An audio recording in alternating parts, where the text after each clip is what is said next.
I'm Dane Rose, and in this video I want to explore the terrain of psychedelics, trauma, abuse, and highly sensitive people because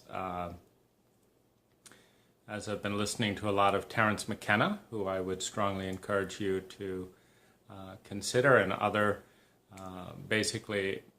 because psychedelics are an accelerating force. It's a little bit like sex in relationships. You don't want to take it until you're grounded and confident in the pattern that you're accelerating, basically.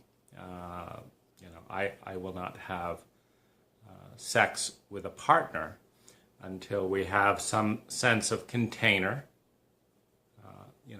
and a clarity about expectations, agreements, any commitment that we're making, because for a full-on sexual experience that's physical, emotional, and mental, it will naturally lead to bonding and attachment. And so you don't want to naturally, you don't want to increase your attachment 50 to 1,000%, only to find that the person you're attached to is not compatible with your well-being or is incapable of being loving, i.e., showing up in a way that feels safe and nurturing to you regardless of how much they feel love.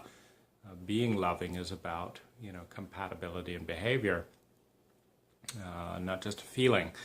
And similarly, you don't accelerate a car from 10 miles an hour to 1,000 miles an hour unless you've got a clear road free of traffic, unless it's a good road, unless it's a good car, and you've got your hand at the wheel, and you've got a little bit of confidence at operating at high speeds. And part of what that suggests is easing into it, going in slowly so that you're working up to things. My first experience, which I thought I'd prepared for by reading Food for the Gods and Acid Test, two books I recommend, was a nightmare in a couple of forms. And I chose MDMA because it seemed to be having the most positive impact on Iraqi veterans in the book Acid Test, using a protocol that was approved by the FDA for 2 psychotherapists to do these 6-hour sessions. And so what happened in mine was, first of all, I got carried away. I started good because, it's good. Check out Elaine Aron's book, The Highly Sensitive Person. And if you go to that website, The Highly Sensitive Person, and take the test, you will know in 10 minutes. 10 minutes from now, you can know whether you are part of the population, which is 10%. If you are part of the 10% of the population that is unusually sensitive to stimulation, to the environment, to empathy, etc. Unusually sensitive. It's just like a microphone. It has nothing to do with ethics or courtesy inherently. But just imagine a microphone, and one microphone picks up and amplifies the sounds, 3 to 4 times more than another microphone. Well, the one microphone is going to really hurt your ears, just with normal sound. And the other one is going to be fine because it's not picking up and amplifying the sound. So it's actually very important to know before you heighten response whether or not it's a good idea for you. For example, a highly sensitive person might want to go slower into sexuality in a relationship. They may want to go slower into psychedelics psychedelics could be a bad direction, meaning if you are already, barely coping with all the overwhelming stuff that's coming in sensorily, you're not in the category of a desensitized, bored person who's seeking adrenaline and constantly needs more stuff or they don't get it. You already get it, and it's so loud that you don't need it. So be aware of that. And if, whether or not you decide to proceed, consider if you're highly sensitive and you're 200 to 300% more sensitive than the 90% of population that is not in that category, you may want to take a third of the dose, basically. Goes, a third of the speed, a third of the dose. And what you'll get from that is all the experience that someone who is not as responsive is to the substance is. Now, this takes a little bit of trial and error. I'm just saying be humble. Be humble. Learn if you're highly sensitive. The other really important thing to learn is Bessel van der Kolk has written the best book that I know on trauma, PTSD, and a variety of mental emotional coping mechanisms for extreme, repressed, traumatic, painful, lonely, emotionally traumatic experiences. Now, in the trauma psychology, one of the most common coping mechanisms for extreme emotions is to dissociate from them. It's like it flips a fuse within the psyche, and that part of the self that is in extraordinary pain, terror, loneliness, just dissociates. We no longer feel it. Now, it does this by creating a partition in consciousness, a partition in the body, and certain muscles will start to feel terror. And you'll say, how do you feel? I feel great. I feel fine, nothing. But, this muscle is just never relaxes. It's aching, it's clenching. And if that muscle releases its charge, if it stops performing its dissociative function, that terror rushes right back into consciousness, and all of a sudden you can't function. That's why trauma is a biological process. It's not a typically therapeutic process. This is key to know. I didn't realize this.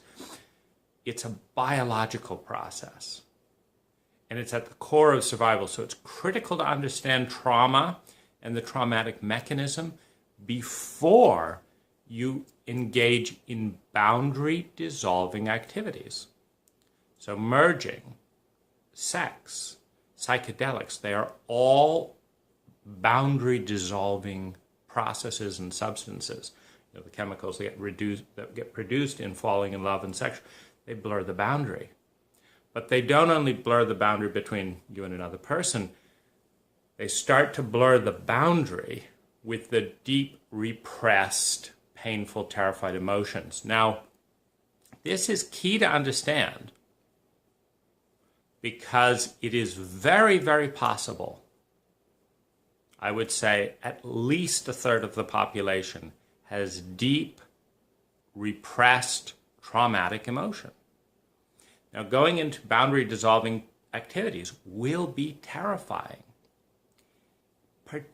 So what you're going to be dealing with is several things all at once. One, a brand new drug, brand new physiology that leaves you feeling out of control, because you are. So that's traumatic for many people just on its own, particularly men, being out of control. Two, particularly American men, out of control. Two, a reintegration of repressed deep emotion, which if you don't know is there, it's going to feel like this is causing that emotion. It's not. It's dissolving the barrier. It's like a dam that is breaking. Now, but the issue is if you break a dam too quickly and it floods the valley, it just rushes down, the gully, washing trees, that is a traumatic event, particularly if you're down in the valley. So you want to break, it's not that that is not a good direction to go in. It's just you don't blow apart the Hoover Dam one afternoon for a lark. If you decide that's a good idea and you want to restore the natural flow of the river, you blow it up in layers. Whether it's a jackhammer, that would take forever, but you dynamite it in layers, such that the valley can handle the capacity of flow that the lake can gradually drain. And you keep doing that in intelligent reductions. And with refined substances, like many native tribes that have used substances throughout history, didn't have the problem we have today, because it's the same problem we have with sugar. I mean, we can literally, make our body fat and toxic because it's so efficient to refine sugar. And it's even more so with drugs like 5-MeO-DMT. We're talking about milligrams. Milligrams. A thousandth of a gram being a big deal. And then it's 3 times a bigger deal if you are particularly sensitive. Now, this is not like, kicking back, 8 beers or a bottle of wine. This is little things. And we're not, so this is our big blind spot. Like, we think if something is good in our simplistic mindset, more is better, and then more is better than that. Of course, it's not true. If you're building up your muscles, you might start with, a backpack of an extra 10, 20 pounds, and you work up to 80, 100 pounds if you really want to build those muscles. You don't just stick on an 80-pound backpack and go on your first 10-mile hike when you've been a couch potato. You work up to stuff. The trouble is, it's very easy to play a very foolish game of, 10 micrograms is good, let's do 30. Well, it's that little bit, which you can barely see on a scale, is it's a big deal. And that brings me to a scale. And it's amazing how many people don't invest in something this basic. This scale costs $30 on Amazon. And you press the button, zeroes out, you put in the little tray, and then this tells you your micrograms, your milligrams. And that's what you want. And we're talking about, this is a tiny little scale. It's a big box and all that, but it's a tiny little scale. But it's just $30. But it's our growth, it's our life that we're playing with. And we don't flip around like when we have think of it also like a truck, like if you have a 1/4-ton truck, sure, you can stick 2 tons in it, but you may ruin the engine in a few afternoons loading a 1/4-ton truck with 2 tons. You've just burnt out a truck. Sure, you can go and get expensive repairs and all that, but you want to, we're not that foolish.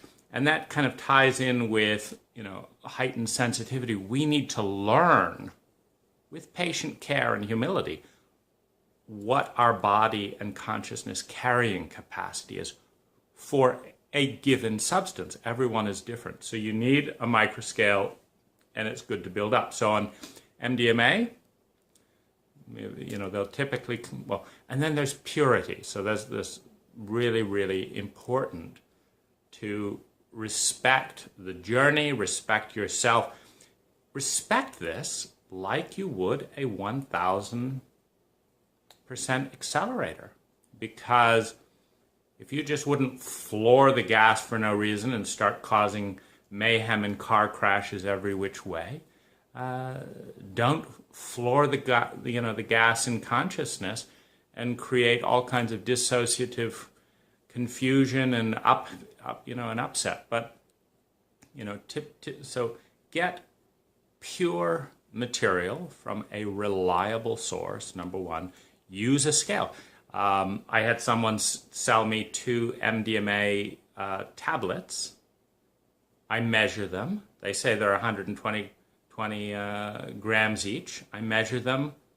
They're 40 grams each. In other words, a measurement is a measurement. A weight is a weight.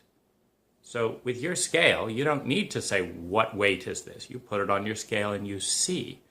What if it's what happens in the reverse?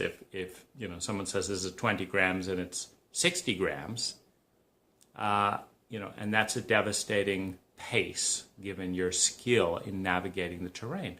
So just respectful of the space, respectful of the journey, respectful of your sensitivity.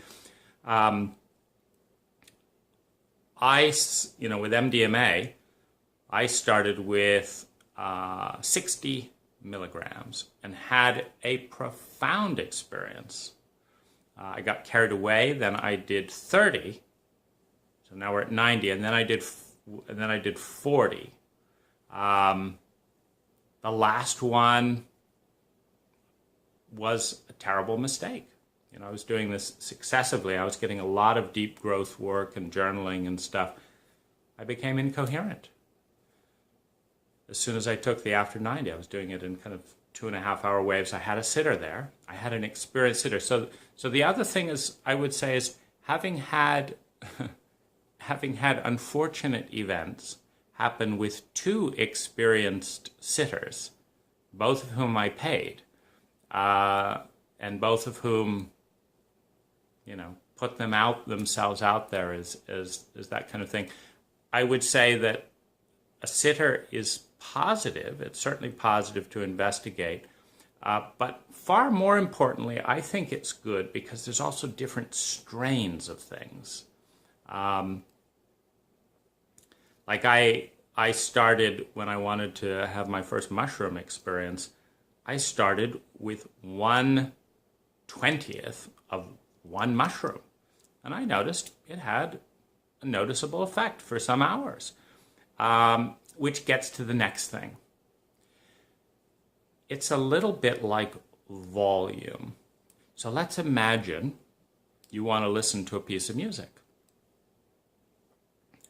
Well, you can turn it to dial number 3, and if you are in a completely silent room without any distractions in ambient light and your eyes closed, you can have a profound experience. You can hear the music perfectly. Now, if you're in a bar, if you are drunk, etc., etc., etc., it could be at an 8 and you will not hear the nuances as loud. In other words, the more people in the environment, as a general rule, the more noise, the more stress, the less you cleanse your body prior to the experience, the more it's going to be wasted. You're going to take the same amount of grams, but you're not going to go into that place as easily. So the best thing to do is actually, wear an eye guard. In many cases, have beautiful, the Bose noise canceling headphones, the Quiet Comfort 15 Bose. A nice pillow, stay hydrated, be fasted, have complete peace. Create a beautiful altar setting. And in this environment, far less will go far more. The other thing is to be aware that you can have experiences that take you way out there, but you don't take anything consciously back. To me, that's not as valuable, given that I'm in this world most of the time, and it's not that those worlds aren't real and don't exist out there. That's one of the great explorations and one of the big reasons to explore. But as long as we have a body, we're mostly here. And so the biggest breakthroughs for me is like I like to have a focus, and I like to analyze and observe how my life looks in that area while on the journey. And then compare that with how it looks when I'm here. And see, is there a blind spot that I don't see in my normal state that I do see in the other state? And two, is it actionable? You know, for example, I gave my crew a $5 an hour raise after one of my MDMA journeys with the focus of bringing more love into my life. And I just look, you know, how can I bring more love into my life? Well, it's obvious. If I want to be around a crew that's really excited and all that, I want to give them things that make them happy. Well, $5 an hour above market rates seemed like an easy way to do it. I did. It was an enormous investment in the relationship. So the quality of the relationship doubled. Their loyalty doubled. The affection and friendship in the relationship doubled. And believe it or not, I was very, very surprised, but my profits went up because they wanted to work longer. They wanted to, you know, it just worked out that when you have highly motivated employees that like you and want to do their best, I make more money. I thought I was going to lose money. But to me, that's an example that my work life is 30% better because of that focus. And it's better for them and for me. I work less hours and make more money and have more fun with my crew. I mean, what could be better than that? That's an example for me of, you know, that was never going to happen. Because, you know, when I started my business, I worked really hard and nobody gave me any breaks and all that. And so, you know, my attitude is you have to work hard and you have to earn it. You know, I didn't get any breaks. I'm not going to give them to you. From this place, I thought, it's fun. It's fun to give. Let's give some more. And then, you know, to my great surprise, ended up, you know, receiving more. And that's an example, you know, one of several, where if you go in carefully, I'll just talk about the protocol that I like to use. I have a 10-hour record phone, so I just press start and it'll go for 10 hours uninterrupted. And I like to have an audio recording. I like to do my preparation ahead of time and like to have notes. And I like to write during it, and I talk constantly about what I'm seeing. You know, my brain is going 30% fuzzy now. I'm feeling 30% of the effect. My heart is opening here. It seems like there's a pressure here. Now I'm starting to see this.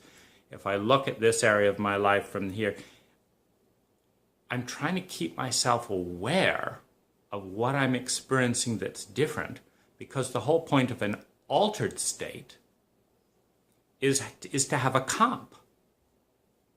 You know, if you're looking at houses, you think, this is a nice house, I'm living in a nice house, and you go out and look at houses, you want it to be better than the house you're living in, or why move? I mean, it's not just the altered, it's not just let's move down to a dump because it's altered. It's an alteration in your living situation, but you're actually looking for an alteration towards something that you care about more. The most important stuff that I want to cover here is that it's important. It's very, very important if you have repressed trauma. Now look at the TED Talks on complex PTSD.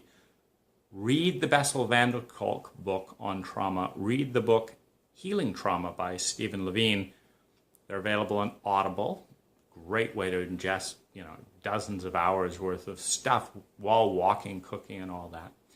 You can just keep it in your phone. It's cheap and it's incredibly potent. You don't want to be surprised and alone when repressed traumatic memories that you're not expecting hit.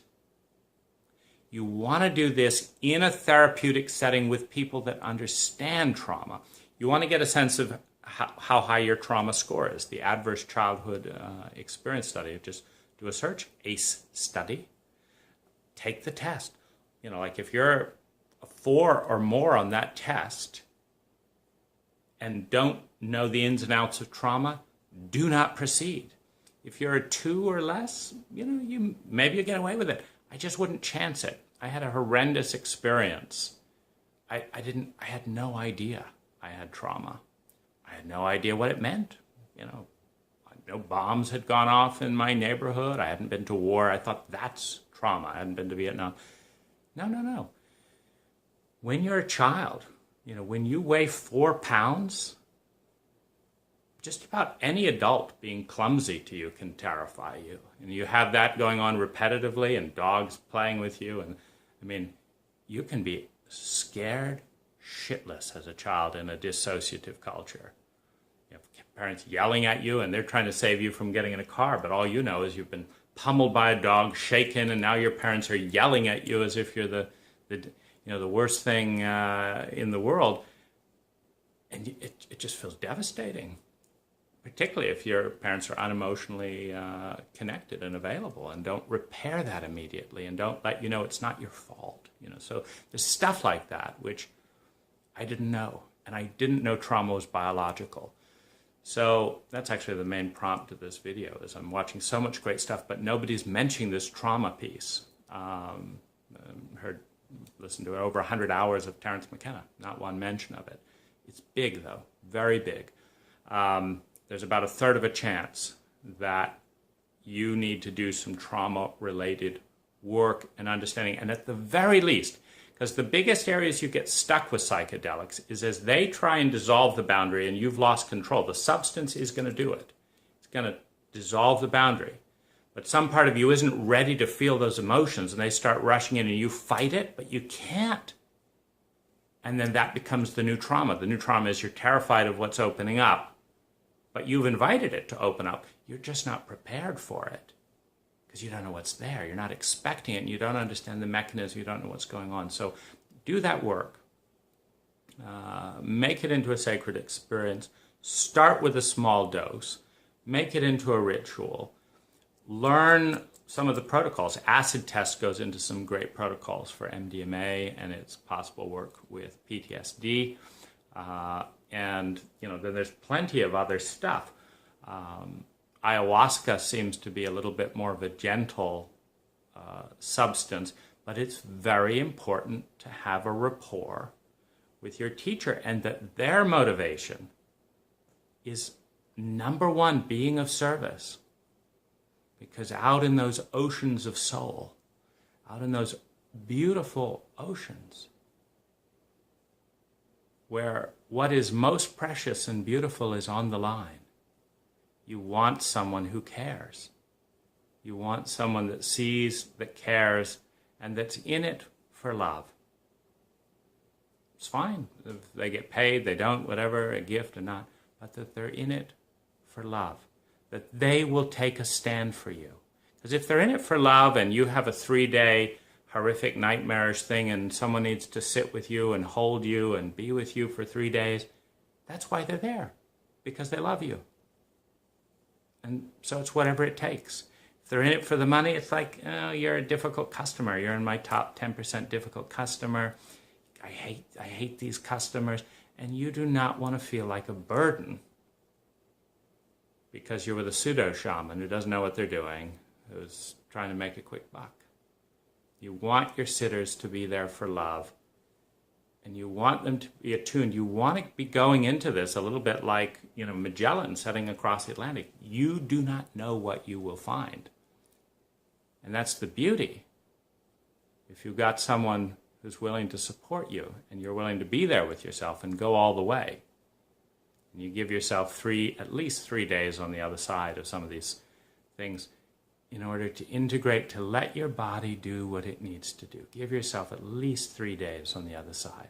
Once you get used to it, like I know I can do a day and a half for some things, or I can do half a dose, and if I need to work half a day the next day, you learn And you want to test it with every time you get a new batch.